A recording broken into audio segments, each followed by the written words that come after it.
آیت نمبر 178 اور 179 قصاص کے بارے میں، یا ایھا آمنو، ایمان والوں سے خطاب کیا جا رہا ہے کہ اے لوگو جو ایمان لائے ہو، کتبہ لکھ دیا گیا ہے علیکم تم پر، القصاص بدلہ لینا، فی القتلى مقتولوں کے بارے میں، الحر آزاد بالحر بدلے آزاد کے، والعبد بالعبد اور غلام بدلے غلام کے، والانثى بالانثى اور عورت بدلے عورت کے، فمن تو جو کوئی عفیا معاف کر دیا گیا، لہو اس کو، من اخیہ اس کے بھائی کی طرف سے، شیئن کچھ بھی، فاتباع تو پیروی کرنا ہے، بالمعروف بھلے طریقے سے، اچھے طریقے سے، واداء اور ادا کرنا ہے، الیہ اس کی طرف بھی، احسان ساتھ احسان کے، وذالک تخفیف یہ رعایت ہے، تخفیف ہے، آسانی ہے، من ربکم تمہارے رب کی طرف سے، ورحمت اور رحمت، فمن تو جو کوئی اعتدا زیادتی کرے، بعد ذالک اس کے بعد، فلہ تو اس کے لیے عذاب علیم عذاب ہے دردناک، وَلَكُمْ اور تمہارے لیے، فی القصاص بدلہ لینے میں، حیات زندگی ہے، یا اولی الالباب اے عقل والو، لعلکم تاکہ تم، تتقون تم بچ جاؤ۔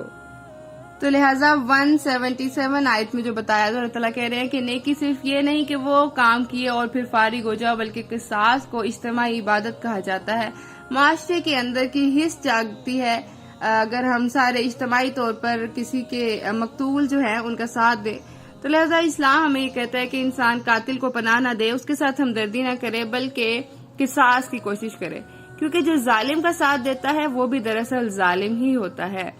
اور بدلہ دو طرح سے، معافی بھی دو طرح سے، کیسے؟ جان کے بدلے جان یا جان کے بدلے معافی۔ اب وہ معافی کیسے ہو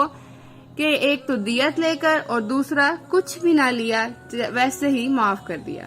اور اسلام کہتا ہے کہ دونوں طریقے ہی جائز ہیں، جان کے بدلے جان بھی جائز ہے اور معافی بھی جائز ہے، اور اگر معافی میں دیکھیں تو دیت لے کے معاف کر دینا بھی جائز ہے اور ویسے ہی معاف کر دینا بھی جائز ہے۔ پھر انصاف رکھا اللہ تعالیٰ نے کہ کیسے جان کے بدلے جان لی جائے گی، کہ آزاد کے بدلے آزاد کو ہی قتل کیا جائے گا، یہ نہیں کہ وہ اپنے غلام کو آگے ہینڈ اوور کر دے کہ اس کو قتل کر دیا جائے، اس سے بدلہ لے لیا جائے، والعبد بالعبد اور غلام کے بدلے غلام ہی قتل کیا جائے گا، والانثى بالانثى اور عورت کے بدلے عورت کو ہی قصاص دینا پڑے گا۔ قصاص کے لفظی معنی ہے پیچھا کرنا یا بدلہ لینا، یعنی اسے معاف نہ کرنا، اعضاء کا، جان اور زخموں وغیرہ کا بدلہ لینا۔ اسی لیے حدیث میں آتا ہے کہ خون کے بدلے خون، دانت کے بدلے دانت۔ تو قاتل جو ہے وہ خود یا پھر اس کا خاندان جو ہے وہ مل کے وہ دیت کو ادا کرے گا اور مقتول کے وارثوں کو وہ ہینڈ اوور کرے گا۔ پھر اللہ تعالیٰ نے ایک ایکسیپشن کیس بھی بتا دیا، فمن تو جو کوئی عفیا جو معاف کر دے، لہو من اخیہ اس کے لیے اپنے بھائی کو کچھ بھی، تو پیروی کرنا ہے اس پر بھلے طریقے کے ساتھ، یا پھر ادا کرنا ہے اس کی طرف احسان کے ساتھ۔ تو یعنی مقتول کے وارث اگر پیسہ یا دیت لینے پہ راضی ہو جائے تو پھر قصاص نہیں ہوگا۔ رسول اللہ صلی اللہ علیہ وآلہ وسلم نے فرمایا، جس کا قتل ہو جائے اسے دو چیزوں میں اختیار ہے، دیت یا پھر قصاص۔ اور کیسی پیروی کرنا ہے؟ فاتباع پھر اس پر پیروی کرنا ہے، بالمعروف اچھے طریقے سے، یعنی جیسا کہا جا رہا ہے ویسا ہی کیا جائے، معروف طریقے سے، ان ڈیسنٹ وے، کوئی لڑائی جھگڑے کے بغیر۔ وَأَدَاءٌ إِلَيْهِ بِإِحْسَان اور احسان کے ساتھ ادا کرنا ہے۔ احسان کے لفظی معنی کو دیکھا جائے تو احسان کے معنی ہے حق سے بڑھ کر دینا، ضرورت سے زیادہ دینا۔ تو اگر دیت کے معنی میں دیکھا جائے تو اس دیت کو ضرورت سے زیادہ ادا کر دینا، یعنی جتنا طے پایا اس سے زیادہ رقم دے دینا، یا اس میں احسان میں یہ بھی آئے گا کہ پھر تانے اور لڑائی کے بغیر معاملے کو سیٹل کیا جائے، یا پھر بعد میں احسان نہ دتایا جائے۔ اور اگر کیونکہ یہ ایک سینسیٹیو میٹر ہے، کوئی قتل ہو گیا اور اس کے مقتول جو ہیں وہ ان کو پیسہ دیا جا رہا ہے، تو اسے خوش اسلوبی سے ساری ڈیلنگ کی جائے، کیونکہ قرآن میں آتا ہے وَأَن تَعْفُوا لِأَقْرَبُ لِلتَّقْوَى اگر معاف کر دو تو یہ تقوی کے زیادہ قریب ہے۔ اور پھر ایک بات بتا دی، فَمَن اعْتَدَى جو کوئی زیادتی کرے گا، پہلے بتا دیا ذالک تخفیف، یہ جو ہم دیت دے رہے ہیں یا پھر جو معافی ہے یہ اللہ تعالیٰ کی طرف سے ایک رحمت ہے، اللہ تعالیٰ کی طرف سے رعایت ہے، لیکن جو زیادتی کرے گا اس کے بعد تو اس کے لیے دردناک عذاب ہے۔ شروع میں آیت کے بتایا گیا یا ایھا الذین سے آیت کو شروع کیا گیا اور آخر میں دردناک عذاب کی بات کی گئی۔ تو اس میں زیادتی کیا ہے کہ دیت بھی لے لی جائے اور پھر بھی قصاص مانگا جائے۔ سورہ المائدہ آیت 32 میں آتا ہے، جس نے کسی جان کو ناحق قتل کیا تو گویا اس نے ساری انسانیت کو قتل کیا۔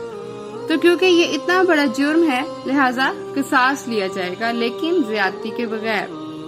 اب اگر ہم اس آیت کو کنکلوڈ کریں تو اسلام چاہتا ہے کہ قاتل کی بجائے مقتول کا ساتھ دیا جائے اور برابر کا بدلہ لیا جائے، اور قصاص کی بجائے معاف کرنے کو زیادہ اپریشیٹ کیا گیا۔ اور معاف کرنا کیسا ہے؟ 3 چیزیں بتائی گئیں، جان کے بدلے جان، جان کے بدلے مال، یا پھر معاف کر دیا جائے۔ رسول اللہ صلی اللہ علیہ وآلہ وسلم کے دور میں ایک شخص قتل ہوا، آپ صلی اللہ علیہ وآلہ وسلم نے قاتل کو مقتول کے وارثوں کے حوالے کر دیا۔ قاتل نے کہا کہ میرا قتل کا ارادہ نہ تھا، تو رسول اللہ صلی اللہ علیہ وآلہ وسلم نے فرمایا، اگر تم اب بھی قصاص لو تو دوزخ میں جاؤ گے، یعنی اس کا ارادہ نہیں تھا، بلا ارادہ قتل ہوا تو اس پر اسے معاف کر دیا جائے۔ تو اگر ہم دیکھیں تو معاشرے کے امن کا اور پیس کا خیال رکھا جائے گا۔ اور پھر اگلی آیت 179 میں اللہ تعالیٰ نے فرمایا کہ تمہارے لیے قصاص لینے میں، بدلہ لینے میں ہی زندگی ہے اے عقل والو، تاکہ تم بچ جاؤ۔ اب کیا ہے کہ یہ کوئی جرم نہیں ہے، یہ کوئی مشقت یا ظلم نہیں ہے کہ قتل کے بدلے قتل کیا جائے، بلکہ کیونکہ ایک انسانیت کا قتل ساری انسانیت کا قتل، ایک جان کا قتل ساری انسانیت کا قتل ہے، تو اتنے بڑے جرم کی کوئی سزا تو ہونی چاہیے۔ تو لہٰذا کہا گیا کہ بدلہ لینے کو برا نہ کہو، بلکہ اس سے قتل کے جو عظیم جرم ہے اس کی حوصلہ شکنی ہوگی، اور قتل ہونے پر پھر جو ورثہ رہ جائیں گے ان کا بھی پھر ذکر آ رہا تھا کہ جو جان کے بدلے ان کے جان جو ہے وہ دی جائے، یا انہیں پیسہ دیا جائے، تاکہ وہ بھی پھر سروائیول ان کا ایزی ہو جائے۔